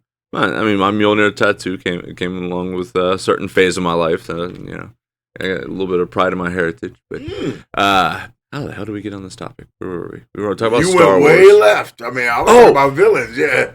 Yeah, Vader was a chump, and all of a sudden we're talking about Bjorn Ironside in the show. His first love interest was a slave girl who he freed, and she left him. She got pregnant with his kid, but yeah, she ended up leaving him. They went off raiding together, and then he fucked off. She dipped. Yeah, so that was so marrying the slave, and when you free her and she doesn't stick around. Hey, look, man. That's how we got on that topic. I knew there was a tangent, a solid tangent in there somewhere. There was a tangent he had to reach, people. Look, and that is why love is dead. It's dead. Even back then, it was dead. Oh no. You get the girl pregnant. You want to do the right thing. She dips you. Oh yeah, that's beautiful. I'm glad we're doing this show today. Ladies and gentlemen, the true villain of all time, Big Smoke. Yeah. Dun, dun, dun. Love is dead. Hey, look, and I have nothing against you. Love in common. You know, couples out there, you know, loving on each other, skipping in the parking lots. Yeah, you know, no, I can't do it. No, love is dead. I can't do it. I tried. I put a decent effort into. Yeah, I can't. It's not even jealousy. It's kind of like I'm going, oh my god. I see, like on my way here, the couple comes in. A couple comes in. Dude was like, well, let's get a few things and then we can get out of here. She comes back with like a chip, a soda, and like some cookies. He's like, look, I only got, this is how bad it was. He's like, hey, I only got $10. We can't afford all this. You take some of this back. And she was like, well, no, I really want this. Now, she's not paying for shit, obviously. But like, I really want this. Why don't you take that soda? And I'm sitting there in the back, I'm going, oh no, don't you dare. You're paying for this shit. It's your fucking money. You better not. He turns around, takes the soda back. Oof. And it was he had $10. It was $9.58. And I was like, I'm getting hot. And I'm sitting there going, oh my fucking God. Oh, and you know me, I can't hide that shit. I can't hide it.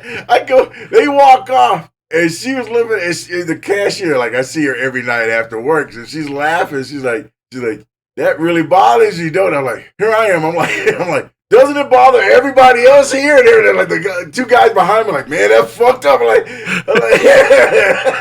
and she's like, what are you going to do? Start a rebellion? I'm like, hell yeah. Fuck it. Here, just, I want these 2 A&Ws. I'm out of here. I'm like, and she gives you like, she goes, okay, that's going to be $4.99. Blam! I got all the money in the world because I ain't got no silly bitch on my arm spending all my money. The guys behind me were cracking up. Love is dead. That's the villain. Well, love. I mean, love was what created Darth Vader. Oh, God, dude. No, Vader will always be the chump. He will always be the chump. Vader was played. But see, here's the thing. He was played for over 60 years. Yeah, he was played his entire life. He was a pawn. In his entire life. This dude could render buildings into freaking dirt mounds. And he didn't figure out, and every attempt, he tried to get over on Palpatine. Every attempt ended in gross failure. He was the most incompetent evil. He was stupid. He was dumb. I hated that about that guy. So, Woosah. I gotta let that go. Oh, God. Oh, God. My pro Darth Vader argument. Oh, God. Here we go. Don't you dare start doing that knife hand shit either. Huh? Don't do it. Anakin Skywalker was a powerhouse. Literally the strongest Force wielder as far as anyone has known. He symbolically murdered both the light and the dark side of the Force and fulfilled the prophecy of bringing true balance to the universe. Yeah, by wiping everybody out. Yeah, no doubt. From a young age, manipulated by the system of the Jedi Council. Yep. Into his teens and early years, he was being subtly manipulated by Padme.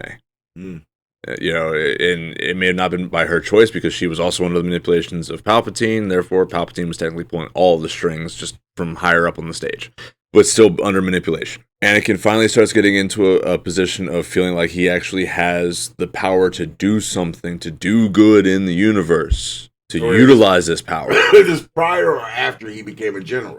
Well, it was when he became a general. When he became a general, he started being able to call shots. He was leading people. He was making a difference. And then he was systematically and meticulously and methodically dismantled at every turn. They cut his balls off, yes. So he was... That's what I'm talking about, Jumbo. Yes, that's what happened. So he was a force of good. He was trying to make a difference in the galaxy with the power that he wielded, but was constantly routed in order to frustrate in order to deviate from his plans and his senses. He was basically thrust into a position to find the love of his life, just to have that ripped away from him intentionally, I believe, by Palpatine in order to finally drive him over the edge into the dark side and became the villain that he was. So, not a villain by choice, not trying to justify no ends to means. He was a force of nature that by his own objective choice was trying to be good, got manipulated and twisted by the corruption of Palpatine. So I will admit that Palpatine is the more evil villain in the scenario. He was the corrupting factor and force that created Vader. But then once Anakin became Vader, if you read the comics, if you read the legacy books and stuff like that, the things that he was capable of doing and did do. And I'm talking worse than killing the younglings off in the temple whenever they raided Coruscant, man. This was, he had the capability of just, you see it in the original films whenever he force chokes that guy from across the fucking galaxy. Yeah. Unknown light years away, he's able to just crush that dude's windpipe. He's that strong, and he's out there causing aneurysms in people just with a thought. His hatred was that palpable. His ability to wield the Force, it grew exponentially. How much he did not like you. And so he was once a man, became simply pure hatred, and was therefore wielded as a tool by Palpatine. And yet he was still managed to redeem himself. Really? He did. Technically Luke helped him redeem himself. He was able to pull Anakin back out. His son saved him. Mm-hmm. He didn't do shit. He got saved because left to his own devices, he would have cut Luke down. Yes. Look was holding back, saying, "Hey, look, man, I know this good in you. Oh shit, watch out, that shit's sharp. Hey, look, Dad, look, hey, look. No, you're not Vader. You're Anakin. Oh shit, hey, Anakin Skywalker. That was how that fight went. And you got to think how powerful Luke was. Mm-hmm. Luke didn't start training. He was like in his 30s when he started training, and he still surpassed everybody. Mm. The hand, I see. Look there, the knife hand is out, people. It's pulled back. He's ready. He had the knife hand cocked. It was ready to fire. I was waiting. And you didn't disappoint. But between those two things, it demonstrates the division within Anakin and Vader. So they are two separate entities. Therefore, all of the comments that even I've agreed to and made in the past of how Anakin's a whiny little bitch and let his emotions get the better of him and switch to the dark side. Please love me, Padme. Please.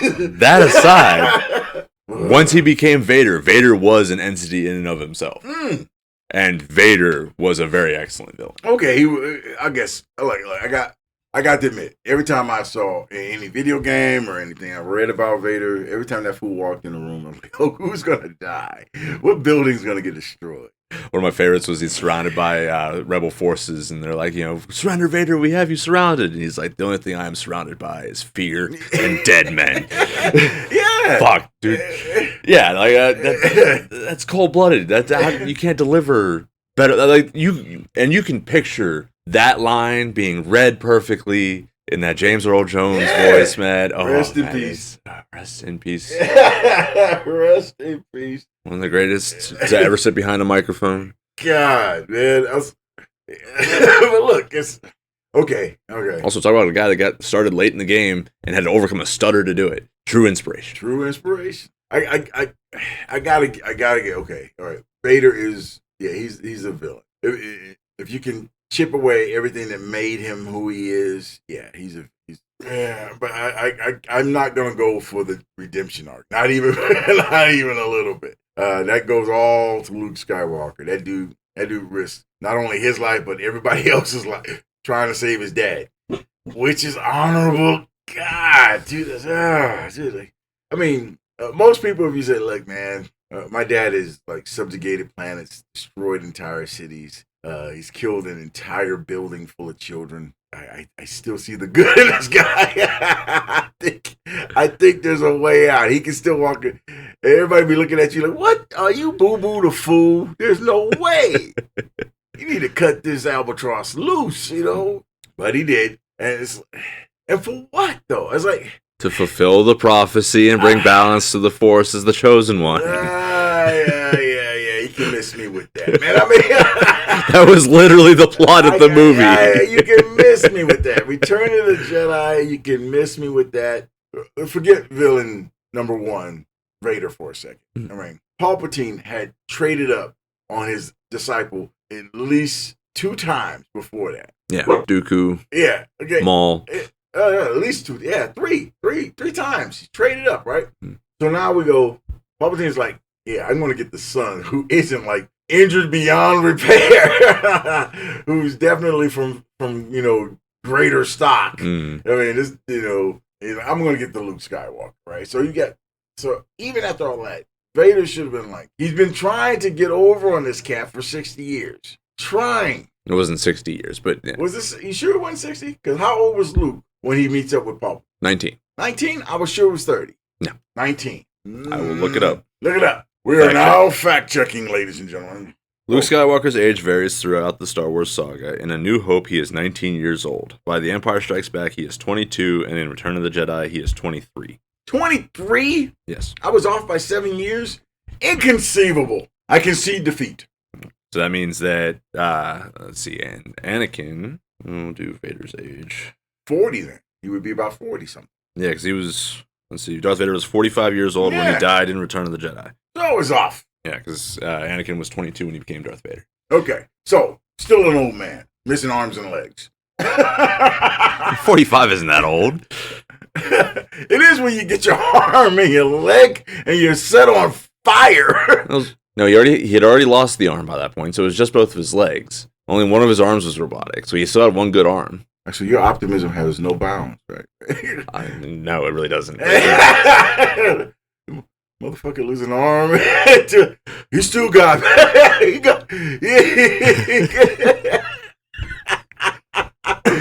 burned to a crisp. We still. Thumbs up, right? Thumbs up. I mean, we got those sweet robot legs. He grew like an extra half a foot. Yeah, he was like. Okay, so he's 23. They made him taller, more imposing. So he's 23. That's still old man as far as learning the Force kind of thing. I mean, oh yeah, but I mean, they were starting those cats off as toddlers, basically. They're like 2 or 3 years old. Well, I mean, Anakin was too old. Remember, they scooped him up like at 7. Yeah. He was 9 years old. Yeah, so.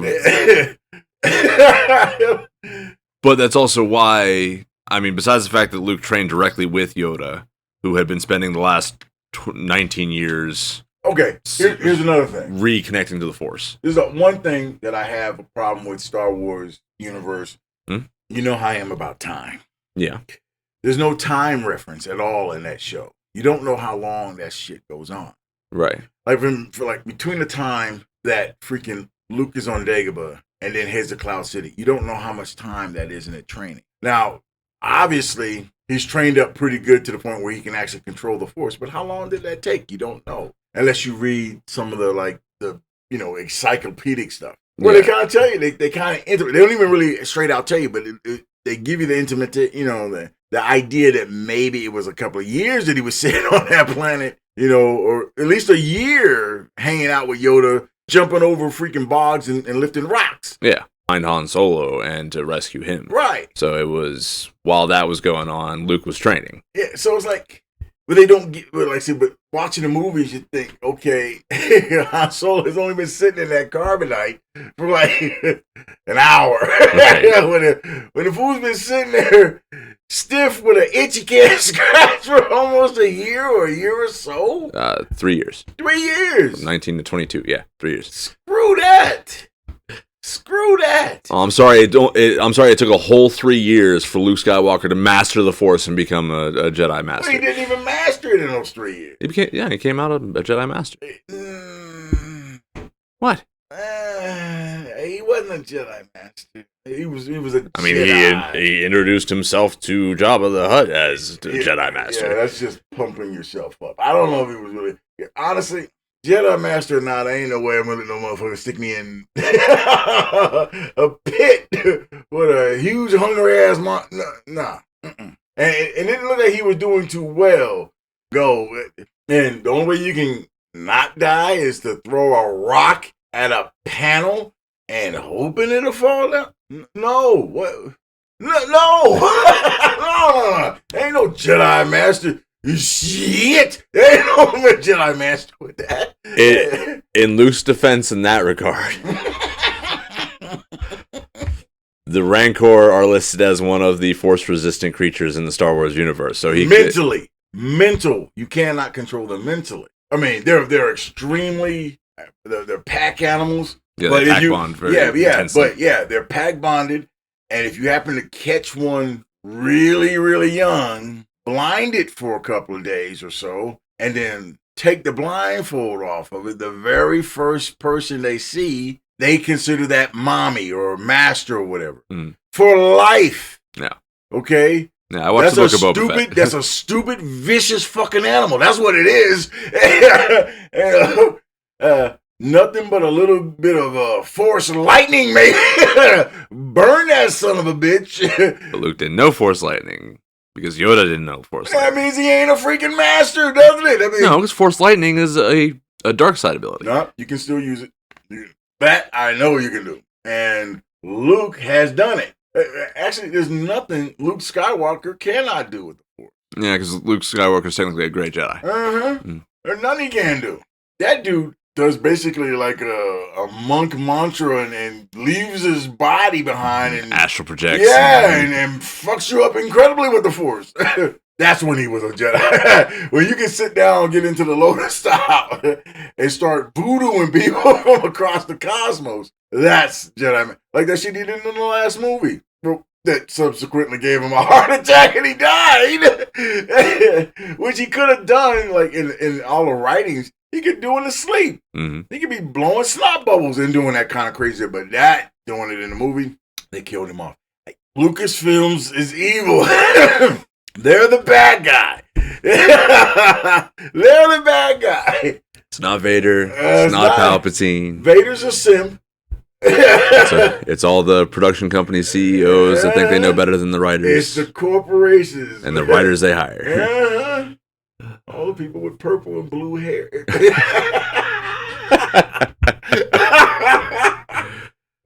Oh man, that girl made me so mad when she did that interview. I don't even know anything about Star Wars. Then what the fuck are you doing? What are you doing there? What are you doing there? The same thing with The Witcher. Oh my god. The Halo series. So much that dude quit. But I mean, is this like some grand experiment that they're doing of, let's put just people who either actively despise or just straight up have no knowledge of the universe that they're about to start writing and producing for, and then let them try a crack at the universe? Honestly, dude, I don't know. I mean, why? Look, in what? Obviously, it's an agenda because it's happening. It's happening everywhere. It's happening everywhere. People who don't know the tech. They don't know how it was written or what it was written for, and then they're put in charge. Yeah, they don't understand the lore. They don't understand the message. They don't understand the theme. They don't understand the nuance and the subtlety. Like, the first season of The Witcher, I was going, wait, they got this shit all out of order. This doesn't have. I mean, and here is how I know that I was justified, because when I started reading the first comments after that, that was the first comment I saw.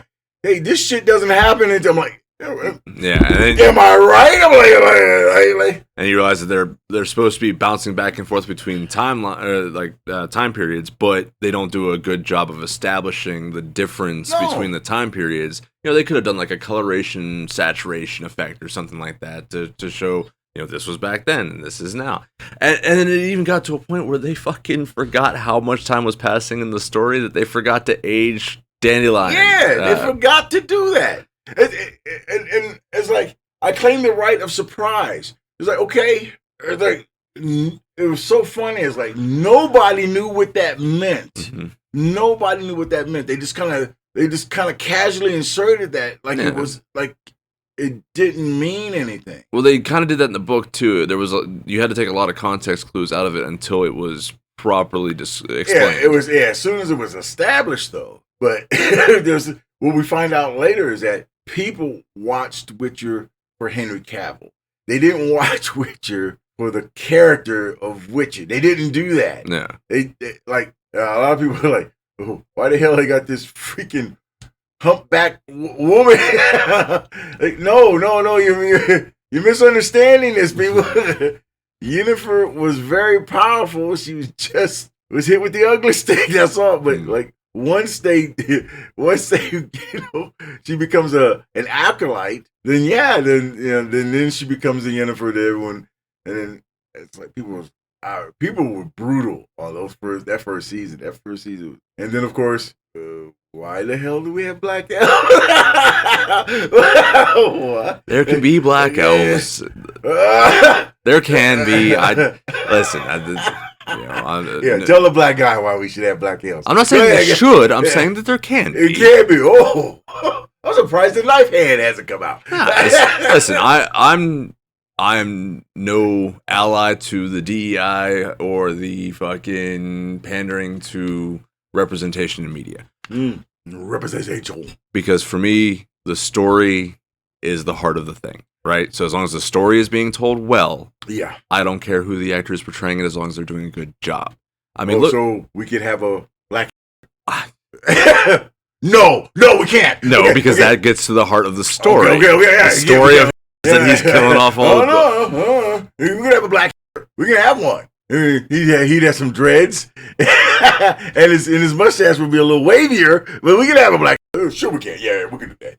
I'm all for it. But the plot, okay. The plot of is that he was killing everyone that wasn't Aryan bloodline. Black Superman. It'd be Black Superman, sure. Yeah, because Kryptonian. I'm sure there was a few black Kryptonians out there. We can change it up a little bit. Black Superman. Okay.